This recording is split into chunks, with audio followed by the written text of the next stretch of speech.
I'm really happy to be here with Paul Darílek. Did I say it right, Darílek? Well, my grandma would correct you. It's Okay. pronounced Dařílek, and that's Ah, because there's some accent marks that don't translate from the Czech alphabet into English mm, so well. super So cool. it looks like Darílek or Darílek, but Dařílek. Darílek. There you go. Yeah. All right. Well, I'm very happy to be here with Paul Darílek.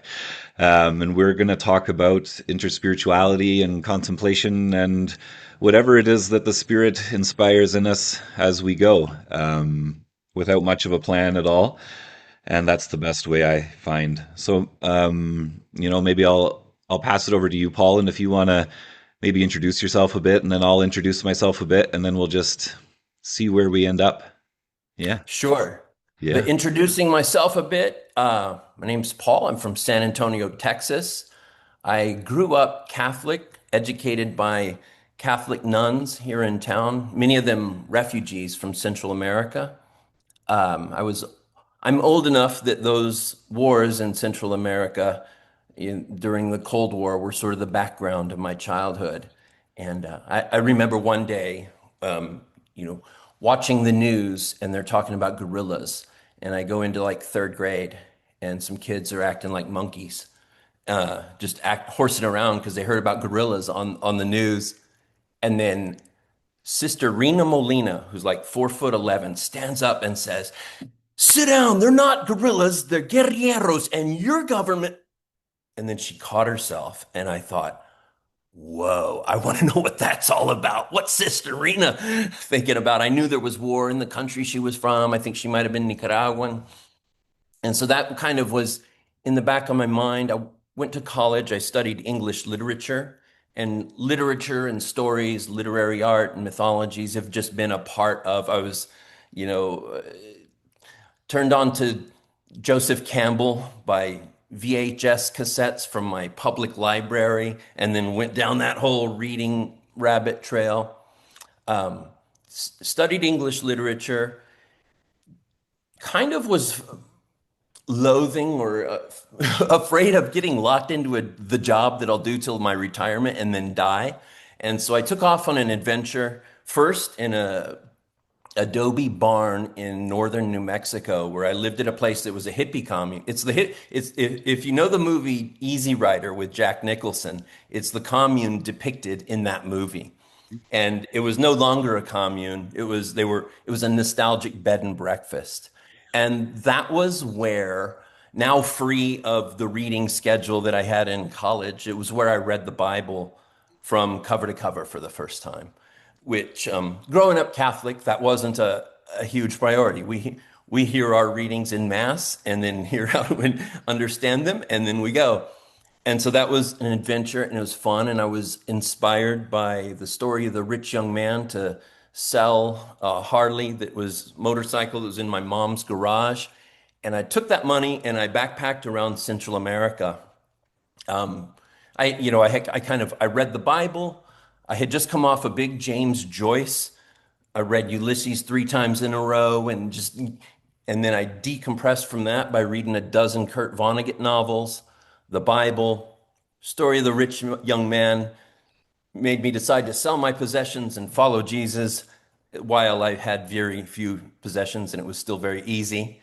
And for me, following Jesus was going to Central America, learning Spanish, getting plugged in with friends of Archbishop Romero. There was a Christian based communities tradition of the time that was a very prophetic voice. I was kind of a young, starry eyed revolutionary. Got really into that and had, it's a very small country. So, I got to be working at a place called Christians for Peace in El Salvador. I got to be friends with people like John Sobrino, Dean Brackley, who took over the position of assassinated theologian Ignacio Ellacuría. Got really deeply into that world. Went off to live in the poorest community I had ever seen just to be a bean farmer and just learned a lot just living close to the land, drinking water that came out of a rock. And this was a rural community where, like, it's not just that there was no clinic there was no modern building material. There wasn't a brick in all of Tierra Nueva. And Was farming beans and then ended up hospitalized a couple times with kidney problems from not having enough water to drink, and then learned how to drill water wells and started a ministry there. The vision was to partner with churches in communities that lack access to safe drinking water, make the church into an oasis where all are welcome to drink. And that ministry was another adventure. And then got married. My wife wanted to study, and that brought us back to the United States. Joined forces with Living Water International, which is a water and sanitation based Christian ministry based in Houston, Texas. So I had a partnership with them, worked on staff, was communications director. Today I work with an organization called Enlace, enlace.link, and we help churches in Central America and Nepal who want to. The world is just filled with people who go to seminary and they learn about the Bible and they come back and they're on their own to implement it. And they want to love their neighbors in meaningful ways. They want to give water to the thirsty, food to the hungry, shelter to the homeless, visit the prisoners, and they just don't know how to do that. And so we counsel those churches how to engage their community in long-term sustainable community transformation. How do you make a partnership with your local mayor's office, with other nonprofits? How do you design a project? How do you implement it? That's kind of what I do now, but throughout all of this, I've kind of had my passion project, which is a personal ministry of mine. When I lived in Tierra Nueva, that rural community, and I was farming beans, we had no telephone signal, no electricity. And so one of my only entertainment forms, other than playing with little kids in the community, was reading the Bible. And I had water on the mind because water was a big struggle for us. And so I thought I should be an expert in water. And so then I used to read the Bible, and I put a little blue sticky note in every water scene in the Bible and became really fascinated with this stream of water that flows from in the beginning to all things new. Like all the big turning points, if you look at the Bible as a story, are water stories. And I got really interested in that. That led me to all kinds of other fascinations in that, in an endeavor of following that stream of water from Genesis, first scene in Genesis to the last scene in Revelation, and seeing God's love reflected all the way. So that is sort of, if I have a message for the world, it's around those kinds of things, about scriptural tradition, the Bible not just being either like a source book for doctrine, dogma, and religious rules, but rather the story of the origins, history, and destiny of human civilization. And that I frame as a story, a love story to find ourselves in and get engaged. So I don't know if I talked longer than you intended there, but there's a little bit of an introduction. Yeah, no, that's awesome. Thank you. Can you hear me? Yeah, you're fading a little bit. Yeah, well, we'll come back in about a second now. It's my Yeah. bloody computer. I ordered a new one, and then Canada Post is on strike, and it didn't come. I scheduled all these recordings. I recorded another one yesterday, and I sound terrible in all of them because of the postal strike. My computer didn't come in time, so that's the world for you. But hopefully, I sound okay now. And I wanted to say thank you for sharing all that. What a story you've had, and there's a lot of interesting overlaps. I grew up very differently. I grew up Quaker and on an organic farm, surrounded by permaculture type folks. I've built straw bale houses and cob walls and all that kind of stuff. I was really into natural building for a while, and permaculture, and I studied horticulture and landscaping. And my dream is to have an orchard and a retreat center monastery with a big orchard. but my family, even though I grew up with kind of like a really cool, you know, surrounding with the Quaker world and all the indigenous ceremony that my mom took me to as a hippie, my family was also dysfunctional, and so I got kicked out of the house when I was 15, and I lived on the streets. And so I was one of those poor that you mentioned. I ate out of the garbage and I spared change on the sidewalk and I slept in the park. And I lived that way for about 5 years until I was 20. And then I met an Indigenous elder who taught me how to work and he taught me how to pray and he taught me how to care for the people and put other people's needs before my own and to be a helper and a servant, which is something I desperately needed as a young 20-year-old man who was very full of himself. Because I'd lived the last 5 years before that as a nomad. You know, I hopped trains and hitchhiked and lived on the side of the highway. And I was a punk, and we had a whole punk subculture where there were punk houses around that I would stay in, and got into a lot of trouble and that kind of stuff. And needed to get sober, so I got sober, and the elder helped me with that. And then I became Iskabewish, which is an Ojibwe Nishinabemowin word for helper. It means helper, but it's also kind of the word for a ceremonial assistant, a deacon, something like that, an apprentice in a way. And so I was basically an apprentice to an elder, and then for about 7 years, 8 years, and then when he retired, I apprenticed under a number of other elders as well, learning a variety of different ceremonies and becoming a fire keeper. So I was Skladinini. You know, I've been taught and trained how to build the fire and how to keep it, and I've had years and years of sleepless nights awake with the fire, trying to stay awake anyway. um, and that was a huge part of my formation. And then when my elder retired, um, after I learned from a few other people, I wasn't sure what I wanted to do with myself. I was in university. I was going to become a school teacher, but I realized that I love kids and I love learning and I'm a great teacher, but I was going to hate the school system.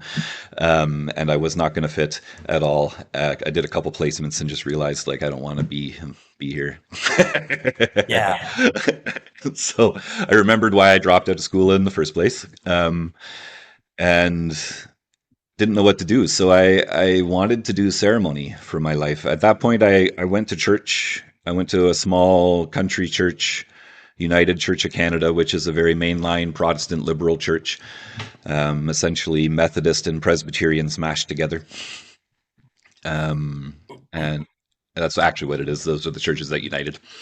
Um, but I went on Sundays. I built my straw bale house next to their church, and I did a lot of bush work and landscaping and stuff for the minister there. And um, but I still my primary spirituality was still very much the Indigenous ceremony. I was still going to ceremony all the time, and that was my main thing.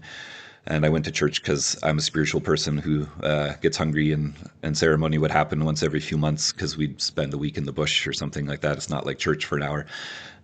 So it happens a few times a year, usually with each group or something like that, or sweats once a month or once a week, maybe. I guess there was a year where I went to sweats once a week, every Saturday for about a year or two, with Jake Agoni. But anyway, I'm rambling now. So I spent a lot of time in ceremony, and I didn't know what I wanted to do with my life. So I went out into the bush and I did a very traditional thing. I cooked a big feast of food, and I didn't eat any of it, and I left it out in the bush for the spirits. And I made my prayers, and I said, I want to do ceremony with my life, but I want to be able to feed my kid and have a roof over our heads. I don't need to be rich, but I need to find some way to feed my kid and also do this thing that I want to do, that I feel like you've called me to do. And how do I do it? And like 2 or 3 days later, I got a call from the minister at that small country church. He said, we can't find a clergy person on the island. It's too remote. No one will come here. We know you're studying some religious classes in school. Would you be interested in preaching?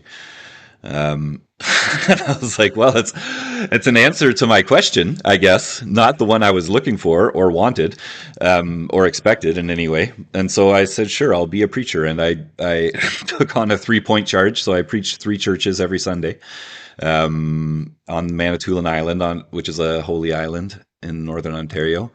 And, at the end of about 6 months, I realized I loved preaching and I went into seminary. But seminary wasn't for me because I'm a bad student. I love to read, but I can't read what someone else tells me to. I just have to follow my ADHD and let it lead. It's the And only you read way. more that way, don't you? So Like if so much more. Yeah, yeah, yeah, if yeah, you're just devouring what you're into. I look back at things I read in the past and I go, how did I get through all of that? yeah. Yeah. So I had a church for 2 years as a seminarian with a student placement. I was just the one pastor at the church, small country church. Did Bible studies and had tea with the older folks and that kind of stuff.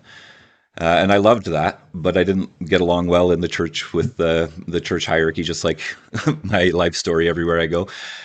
So I left the church and I took a job at a call center and I started putting my sermons online just to see if anyone was interested, and people were, and we started to build a bit of a community. And then COVID hit, and our community took off because everybody needed an online community. So all of a sudden, our niche little thing was in high demand, and I transitioned from the call center to doing my ministry online full time, and this is my jam now. Um, and that's my story in a nutshell, I guess. That is so cool. I could not be more interested in everything. Um, but mark my word, I'm going to show up at your orchard that you've There you said go. is your dream. Yeah. Yeah, I'm curious about everything. When I lived briefly at that hippie commune in northern New Mexico. It was called the New Buffalo, and the vision was that the land would be the new buffalo, as the buffalo for Native Americans was the source of life and shelter and food and sustenance and everything else. The land would be that. And it was Taos Pueblo Native Americans, or as they called themselves, Indians, who came and kind of took pity on these hippies, like pale, pasty hippies from the East Coast and bronze tanned hippies from the West Coast pouring in, wanting to drop off the grid that was supporting the Vietnam War, but had no idea how to live off the land. And so those circles started kind of uh, intersecting, and these hippies kind of took on aspects of Native American spirituality among Pueblo people there. And so by the time I got there, the kind of elders, the commune founders, the people that started this commune in the 70s, were still in that spiritual world. So with my friend Rick Klein, the founder of that commune, I sat in a number of sweats as he prepared for a Sundance um, ceremony where he did a piercing of the flesh in his back. I was super curious. I participated in all those sweats leading up to it, but I was very much an outsider, just kind of getting exposed to a spirituality that was important to a friend of mine. And in his generation, you know, the anti-war movement and the Red Power movement were all kind of linked together in a way that's a little different than now. But that was really interesting. And watching Rick come home from a ceremony in which he didn't eat or drink for 4 days, pierced flesh in his back, and ran towing a pile of buffalo skulls until his son took mercy on him, sat on the skulls, and then and I remember Rick coming home with like he always wore a blue denim shirt, had two little blood stains on the back, and he just was glowing. He had these real blue eyes, and he was just like glowing. And I just thought, what is that all about? The it really appealed to me, sweats, just the ordeal nature of it. Like a lot of times in spirituality or in psychology, you talk to a counselor or whatever, and then you go, you need to work through this or that. Well, what exactly is working through? And things that put you through a bit of an ordeal, I don't know why. They've really kind of always appealed to me. They're a good touchstone to kind of see who you are. I mean, I couldn't agree more. I can't, yeah. I'm stumbling on my words because I know that someone will tell me, don't talk about Sundance on camera, Justin. Right. But I know that there are a whole bunch of yeah, yeah, sensibilities have grown up around that because of, well, a million reasons, yeah. including kind of, yeah, what Yeah. would you call it? Kind of experience collectors, like people that want to do something not of their culture to wear it like a merit badge. Anyway, It's honoring it. The way I was taught that you don't talk about certain things outside of ceremony because they're too sacred. Just like you don't open your bundle outside of ceremony, like at the coffee shop to show your buddy what's in your bundle. You also don't talk about your visions outside of ceremony. That doesn't mean you don't talk about them, but they're sacred enough that they require the sacred container in which to have those conversations and stuff. And in my mind, I guess I was just debating about whether or not this qualifies. And right. I won't give the details, but I can say like I've pierced many times. So I've got 5 sets of scars on my chest, and I've got 4 sets of scars on my back from piercing. And I fasted 4 days and nights. One time 5 days. I don't even know now. 8 times, 9 times I fasted, maybe like that. Sometimes at first under the leadership of my elder, and then later on my own, going out in the bush on my own. So the last 3 that I did or so maybe were on my own, and then I did, I don't know how many. It's been enough, and I've helped maybe I guess 100 people go out on their own fasts as a Skabewish with my elder, and I've put a few people out on my own, just friends that I know well, kind of thing. Um, but I remember when I was a preacher, because I did both at the same time, and I was in Canada. There's still basically segregated communities, like we, especially in Northern Ontario here where I am. You got a white town, a white town, a res. You drive down the highway and it alternates, right? Like you've got very clearly distinguished communities of Indigenous populations that are in their own reservations, their own towns.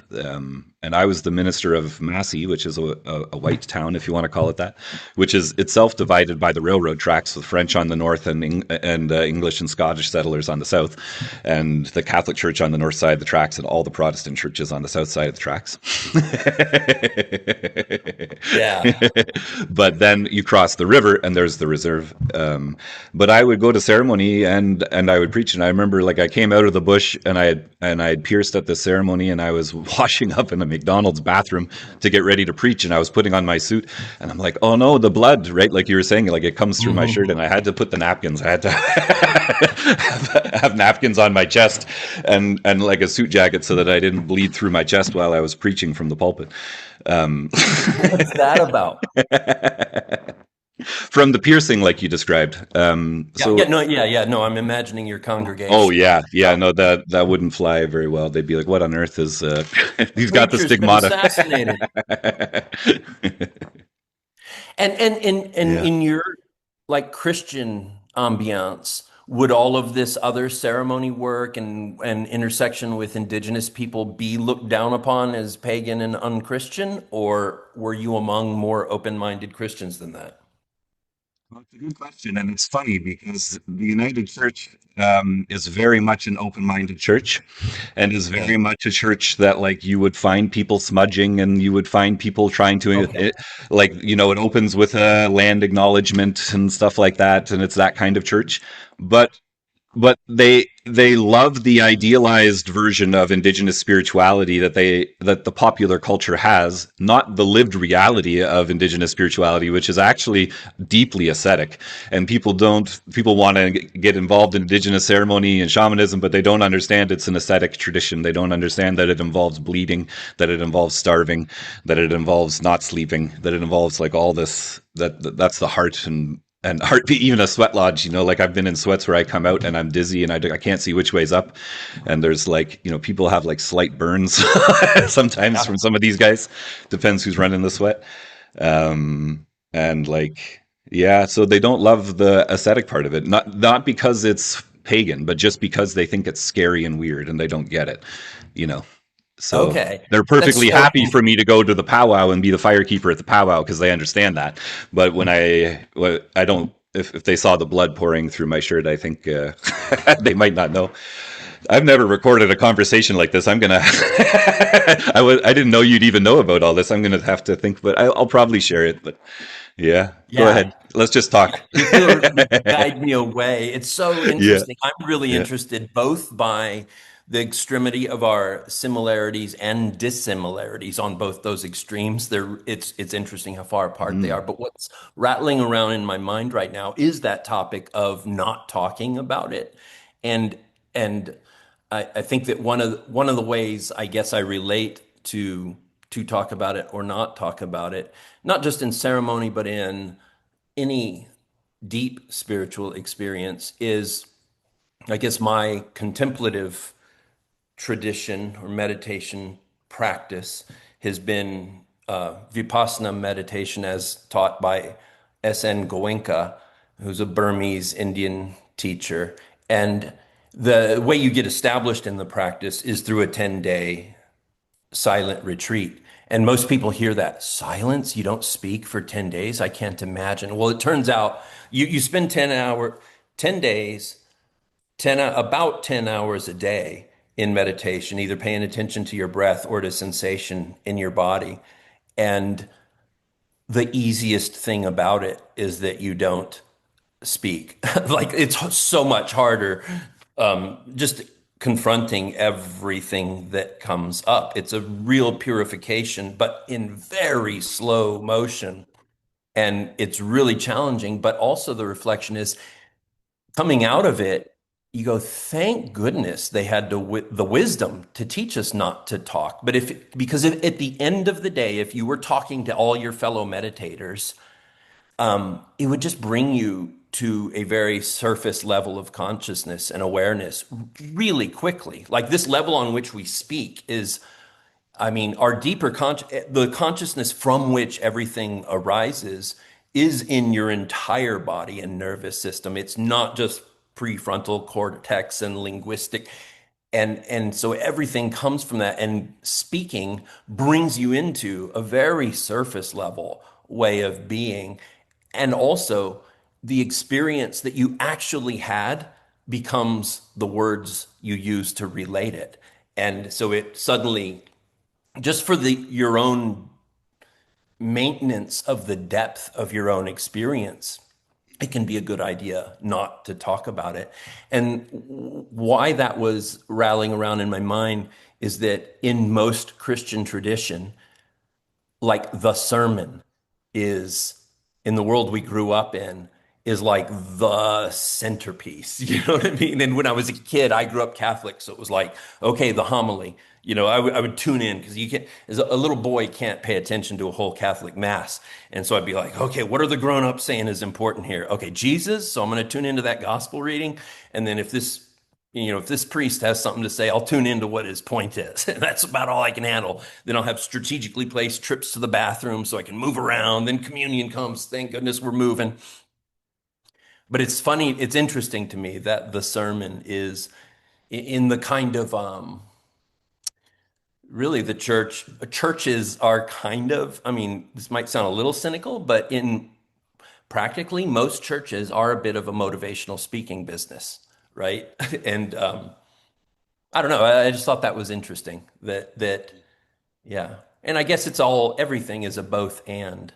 The reason I asked also about how were these things accepted, I've worked with many different, before the call I was telling you, I probably have the most pan-denominational experience over the course of my lifetime, and mostly because my job for much of my adult life has been working with churches, plugging them into this work, community development work abroad. So I'm that bridge. And so I used to call it a sheep in sheep's clothing.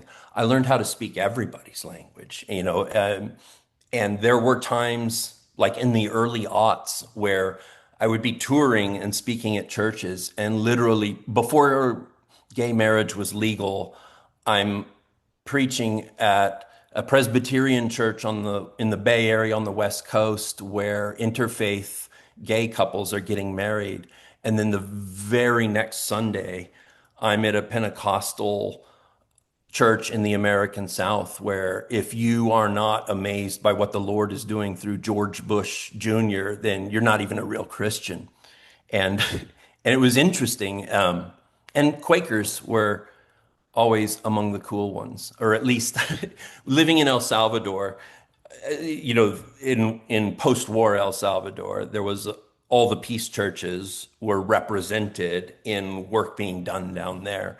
And my Quaker friends were always smart and cool and interesting and thoughtful and knew the language. Whereas then I would meet, you know, evangelical Southern Baptist, groups that would come down for mission trip experiences that were all about coercing conversions to the faith.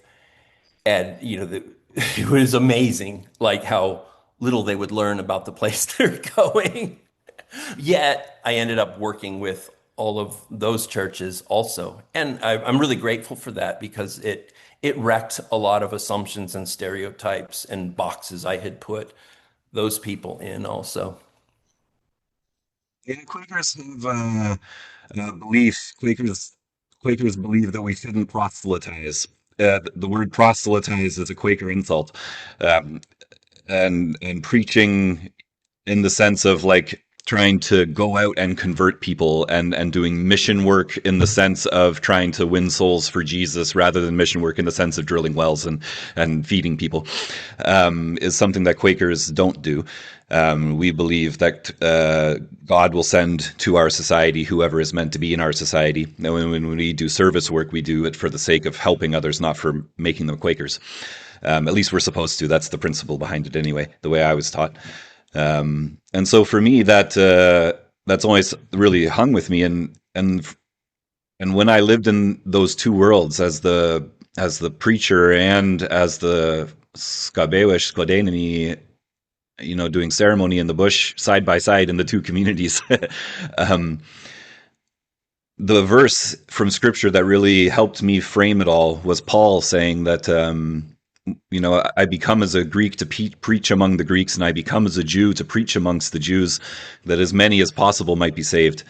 And for me, salvation doesn't mean accepting Jesus Christ as your personal Lord and Savior. It means something like enlightenment or, becoming a whole human being is what I really think it means theologically, to become a whole human being, to be what we were meant to be. And so I think that salvation is possible in any religious context, and you don't have to even know about Christianity to be saved. And so I become as a Greek to preach amongst the Greeks. I would say to myself and to people who ask me this question, I'd say I will never bring a Bible with me to ceremony. I'll answer people's questions honestly. If they ask me, "Oh, you're a preacher?" I'll say, "Yeah," and I'll talk to them about it. I'm not going to lie or anything, but I show up ready to pray to the Thunderbirds, ready to pray the way that the ceremony is happening. And when I go to church, I do the same thing. I don't ask my congregation to smudge. I don't ask my congregation to pray to the Thunderbirds. Yeah, Right? that's really interesting. That Yeah. that strain of Pauline thought actually played a really pivotal, role Mm. in my life in a particular moment when I was feeling like it can feel a little disingenuous to know what you're doing and you get up in front of conservative Pentecostals from the American South and speak their language and then, go to a Quaker meeting among super progressives in New England and speak their language.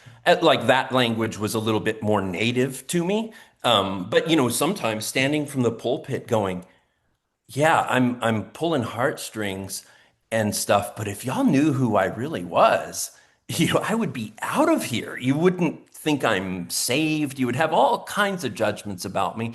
And so I actually consulted somebody who was a real good friend of mine, and this is a young me coming out of kind of Latin American liberation theology circles. That's what was inspiring to me. But I had this friend who's from a EV free evangelical church, and I told him, but he was a close confidant, and I told him, man, it starts to feel disingenuous, like I'm a sheep in sheep's clothing. Like if you take off the sheep's clothing, it's just another sheep in there, but you wouldn't recognize that one. So I'm wearing this sheep's clothing. And that was exactly how he counseled me. He said, look, man, when you're in El Salvador, do you speak in English or Spanish? was like, Spanish. I want people to understand me. And he's like, that's what all these traditions are. They're languages. And so all things to all people speak people's language. And that's the point is connection. We're living in under this. I'm now taking it onto my territory as opposed to his evangelical talk, but it's like we're living in a world where we all suffer because of an illusion of separation um, from each other and from the natural world. And so, of course, everything you can do, including speaking other people's languages, is something you do because connection is more important. Um, but the reason I asked about how your non-Christian traditions and practices were seen by Christians in your milieu. I had a super different experience working. I'm from Texas and working with people from the South here. And I married a Muslim like right after 9/11. My wife is from a Muslim family, and a lot of my primary partners are Southern Baptists and like just Islamophobia central. And so I was undercover, like also because the people at a certain point when I wasn't running my own thing, when I had my own world and I was running a water well drilling ministry in Central America, it was my world. But like getting into a world where you're part of a Christian ministry where someone else signs your paycheck and they've got statements of belief and you're like, I can sign off on all these, but I don't think they mean what you think they mean. Like I have a different I could explain what I feel like they mean, but I'm signing this knowing I don't mean what you mean when you read these same things. And I find myself kind of in later middle age, kind of still peeling off layers of freeing myself from this weird environment where everybody's intentions were good 360 degrees around, but so much judgment about everything, all of my coworkers would have seen my Buddhist practice or my interest in indigenous spirituality as just, or, the fact that I don't believe that my wife's family is going to burn eternally in hell for being Muslim, all of that was a terminable offense.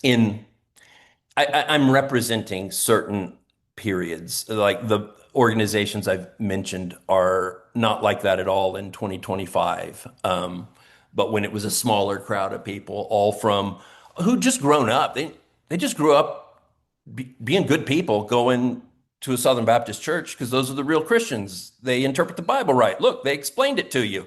So anyway, most of my life's been a little bit undercover. I've not talked. It's so funny. We're opposite ends of the spectrum. You're saying I probably shouldn't talk about my Sundance ceremony for concerns that are had on the indigenous side of things. And I'm like, I shouldn't talk about this, that, and the other because my Christian boss will fire me. Yeah.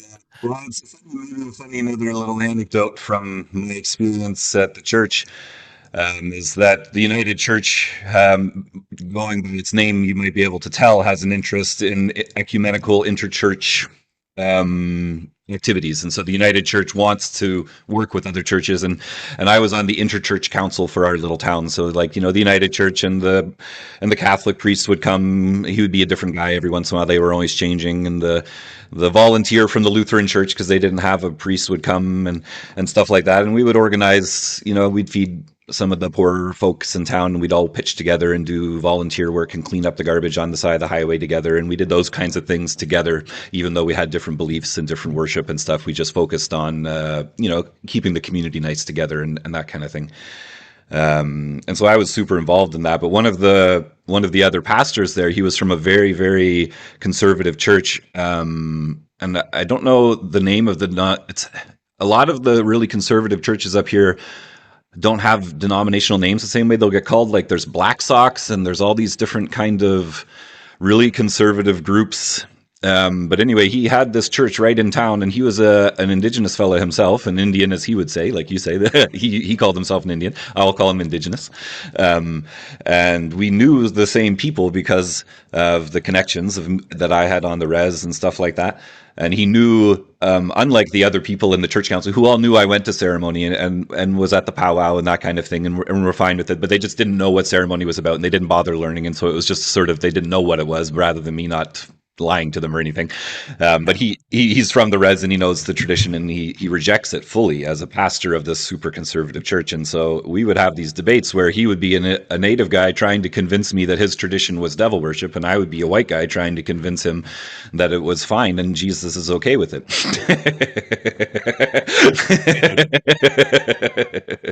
I've had a lifelong hobby of investigating these devil worshippers. So when I lived in El Salvador, I would go to church at a kind of interdenominational church, English speaking one in San Salvador, and you'd meet all kinds of people doing incredible ministry work or people from the embassy. And a lot of the people would be newly placed like evangelical missionaries. So they're there to like convert people to Jesus as though people never heard of the guy in Latin America, you know. And it would always happen. They'd be like, yeah, ooh, we're, on the ground, third week in our community. There's some really dark stuff. And I knew because I'd been there for a decade, this isn't dark stuff. You're scared. Like you're scared because you're new. It's a war-torn country. Somewhere in your mind, you know that our government armed both sides and funded one side of this war. Yeah, you're scared, but I would always go, "Oh my goodness, Satanism. I've never met a Satanist. Could you introduce me?" And it would be like some curandera, a little old Catholic lady who's retained some indigenous or folk remedies and, might pray to Mary. It was like that, Or I'm in Burkina Faso working through a local missionary who I'm helping him serve his community. They had bad water problems, and they're the folk remedy for stomach bloating caused by parasites. Was that kind of a medicine man would, I don't know what they called themselves in their own language, Burkinabe. We would translate from Burkinabe to French to English. But in any group of children, at least a third of them had scars all over their bellies where they would like cut with a razor blade to let the sickness out.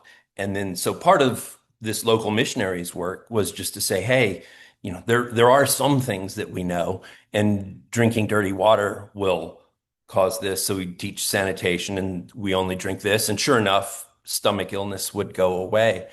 So I was like, I want to go talk to this dude that like cuts bellies open. And we met this super fascinating West African. He's a sweetheart of a man. He's just using curing practices that he learned. And it was interesting. I couldn't have been more interested in, he brought us into his spirit house, and there was a ritual around that. I heard him through the walls of his spirit house speaking, having a conversation in two completely different voices. I still have no clue what that was about, but he would talk to us about how he communes with spirits that tell him, which he's basically an herbalist, what remedies there are. And he's just mixing up, different plants to make people better, as people have done as long as we've been Homo sapiens. And it was heartbreaking to watch kind of the missionary attitude of the local missionary who were helping, because so many babies get thrown out with that bathwater when you see that guy as an idol worshiper. And, they did have little, what's the call with I'm forgetting a word that were,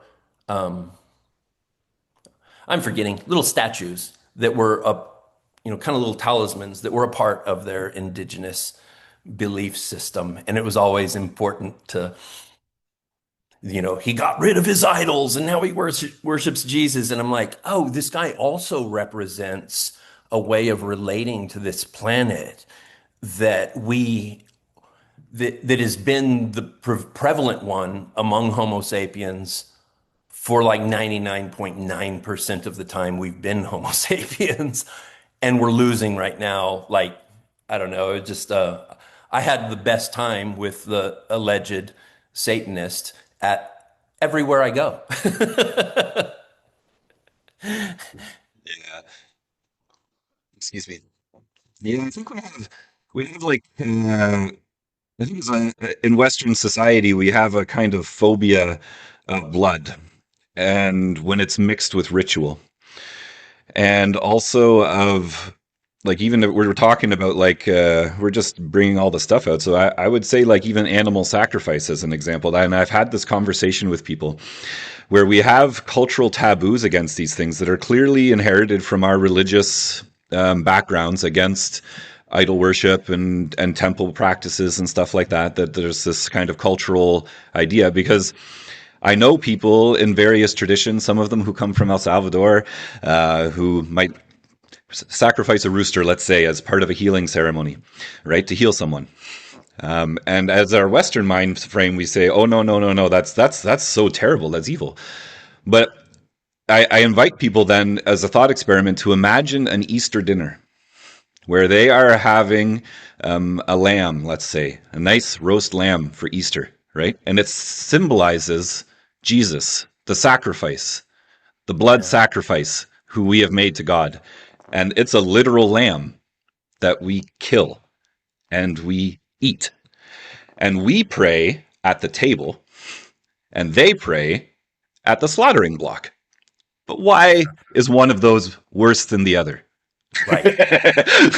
Right? They eat the One of rooster, them right? is They more eat the rooster. connected. Yeah.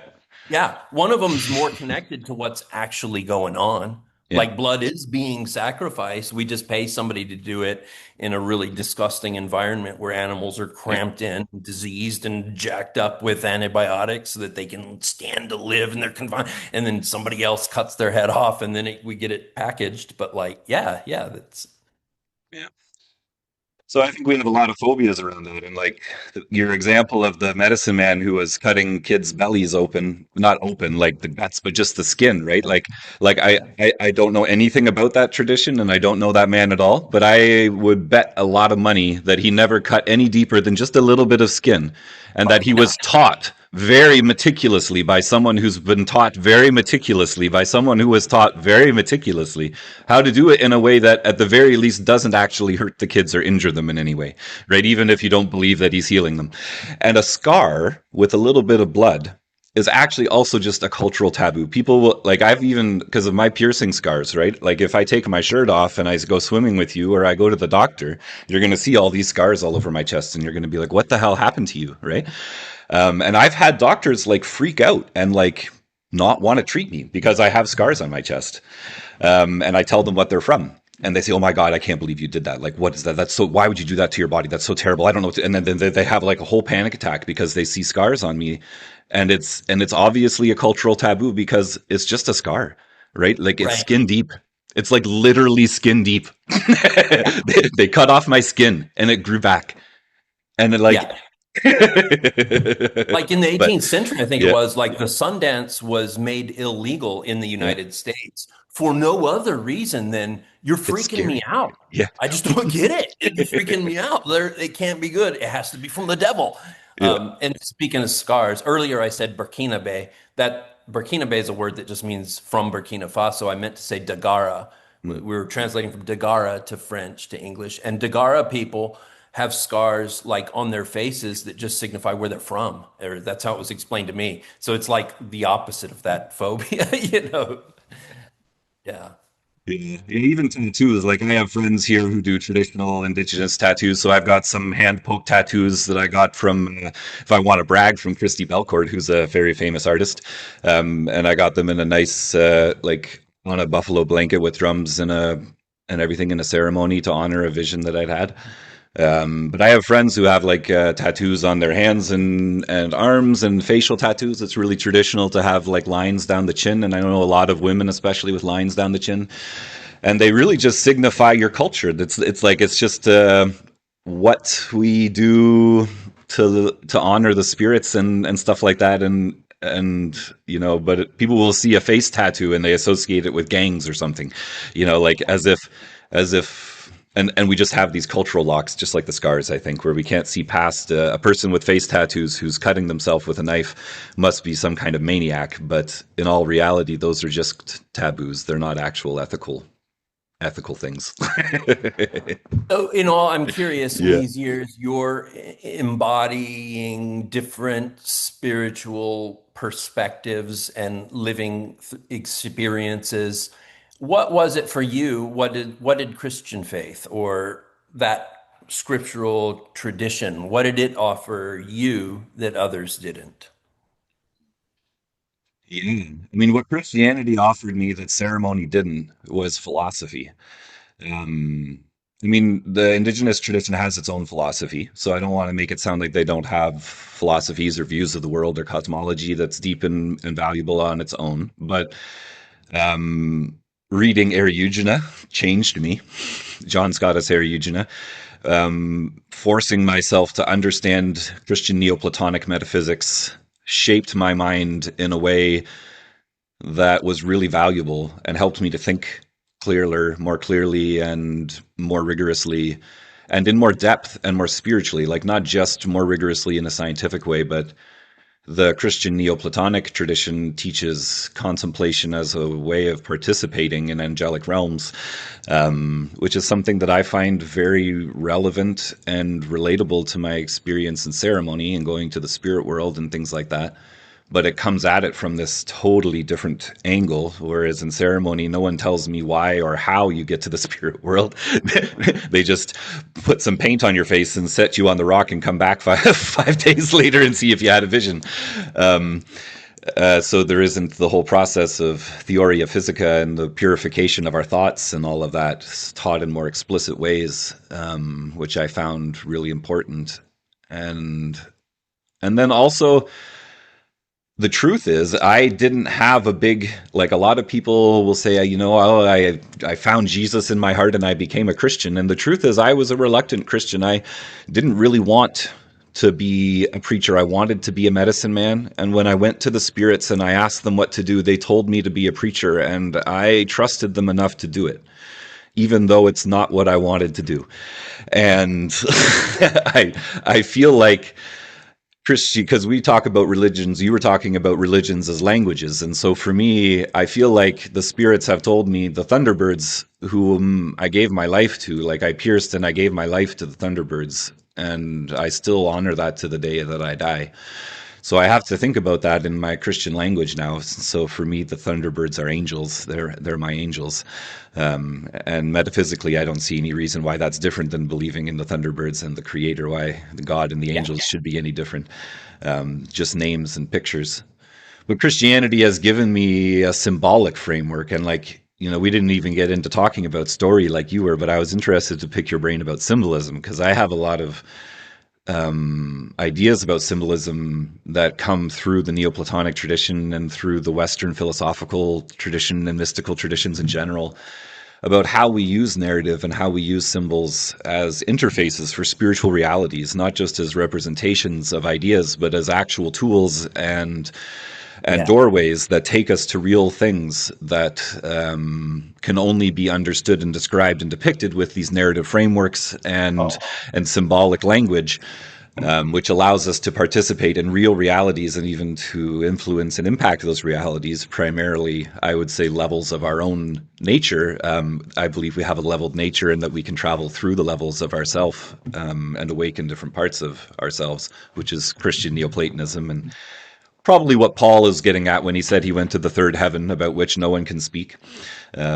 We know that there are at least three heavens, and you can get to the third one if you're really cool, like Paul.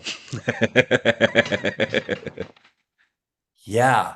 Oh my gosh. I'm just having the biggest log jam of all the things I want to talk about. Yeah, I've run into that too. I don't know which topic to bring up with you, but we'll have to But do a like, second conversation. Yeah, symbol is everything, yeah, and it's very dismissed in our culture. hmm, It's the attitude of just imagination. yeah, Like, there's no such thing as just imagination. 100% of people who have any concept of God at all have it only. in their imagination. Like that is where it comes to your awareness. And so, yeah, my kind of wrap on what this is another interesting similarity but difference.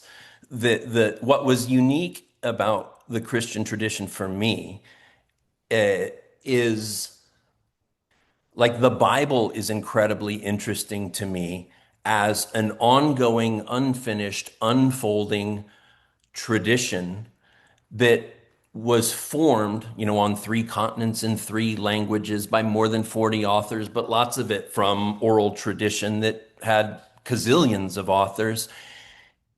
And it was unfinished. It's not a snapshot. Like if you look at Babylonian mythology, it's a snapshot from a time, and then Cyrus invaded and Babylon was no more. And there's something about kind of the Hebrew tradition existing as these kind of wild-eyed poets, prophets, mystics, and seers being defeated by the empires of this world, but keeping the tradition alive through stories.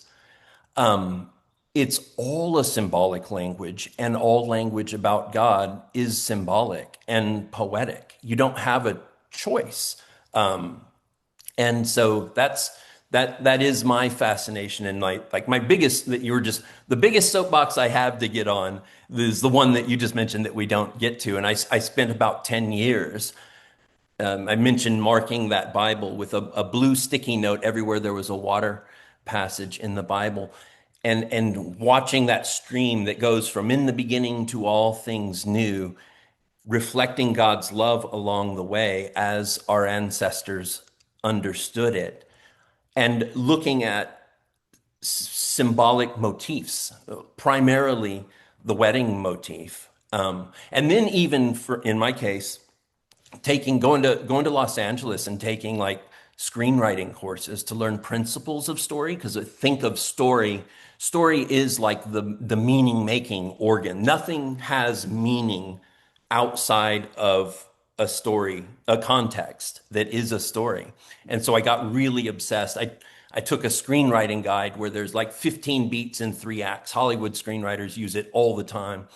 You apply them to the Bible, to this book that was written over a period of not just 1,500 years, but the most 1,500 crucial years in the formation of the human civilization that we inherit. And almost miraculously, when you tease out all of the repetitions and chronologies, you can put those 15 beats in 3 acts on the whole tradition of scripture. And none of these authors knew they were writing the Bible, like up through, like, the whole New Testament tradition. Nobody had the Bible. Paul didn't have a Bible.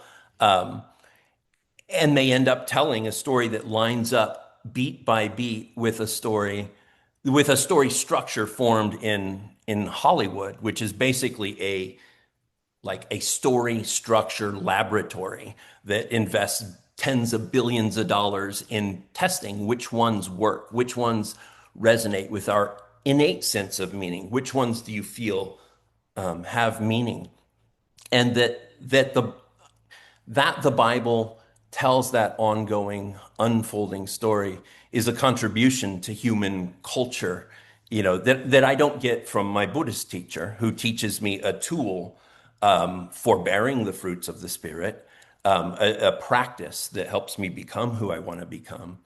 But anyway, the fruit of looking for 10 years, what I decided was I want to write my version of Scripture's story.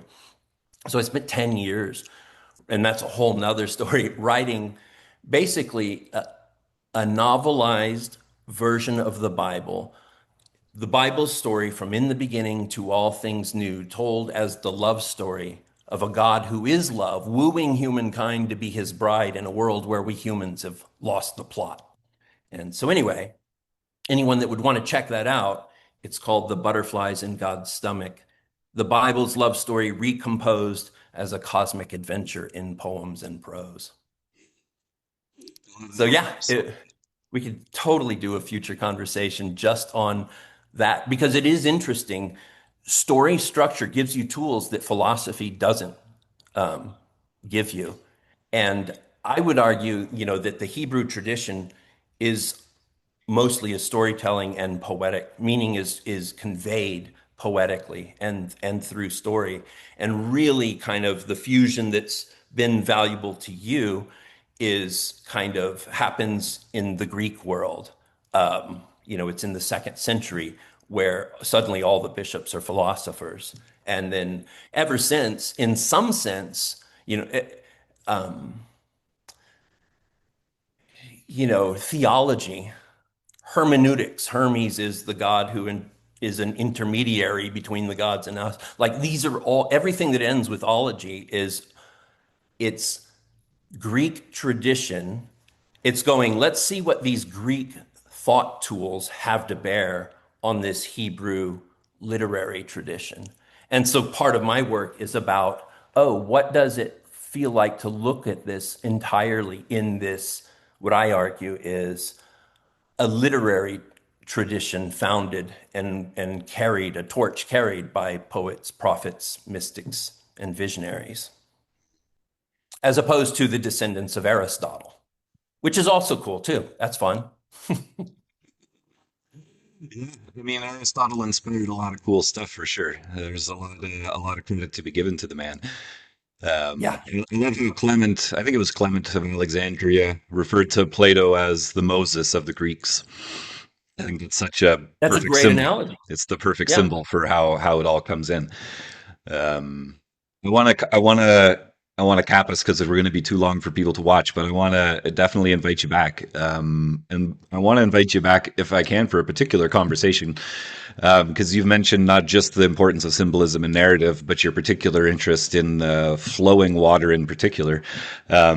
And so I have a whole developed theology, which is also a sort of metaphysics of the soul, or is a metaphysics of the soul, that is based in scriptural references to the flowing water, in particular in Genesis 2 and the four streams that come out in Genesis, and then also Jesus saying the streams of water that flow out of the heart of the believer, and to keep watch over these streams. And there's a whole conversation that I would love to have just from my own side of all of that. And I have a feeling that you're going to go, oh, yes, please.